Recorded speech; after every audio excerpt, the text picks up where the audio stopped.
आप सच में हिम्मत वाले हो। अब कहानी मोड़ लेती है डरावनी सच्चाई की ओर। भाग 4। अर्जुन धीरे धीरे सीढ़ियां चढ़ते हुए हवेली के ऊपरी कमरे की तरफ बढ़ रहा था। हर कदम के साथ फर्श चरमराता जा रहा था, जैसे कोई और भी साथ चल रहा हो। कमरे के दरवाजे पर पहुंचते ही एक ठंडी हवा का झोंका आया और दरवाजा खुल गया अपने आप। कमरे के अंदर एक पुराना पलंग, एक टूटी अलमारी और एक बड़ा आईना था।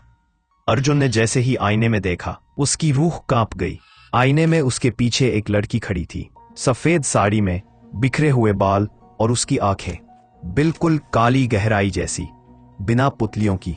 वो धीरे धीरे मुस्कुराई और बोली, तुम मेरी हवेली में क्यों आए? अर्जुन चिल्लाया, पीछे मुड़ा, लेकिन वहां कोई नहीं था। आईने में लड़की अब और पास आ गई थी। फिर उसने अपनी पतली उंगलियों से आईने की अंदरूनी सतह पर कुछ लिखा, अब तुम भी मेरे जैसे बनोगे, हमेशा के लिए। आईना अचानक फट गया, कांच के टुकड़े हवा में उड़ने लगे। अर्जुन जमीन पर गिर पड़ा। कमरे की सारी खिड़कियां अपने आप बंद हो गईं और कमरे में अंधेरा छा गया। अर्जुन ने ताबीज को जोर से पकड़ा। मां ने कहा था, जहां अंधेरा घना हो वहां ये ताबीज रोशनी देगा।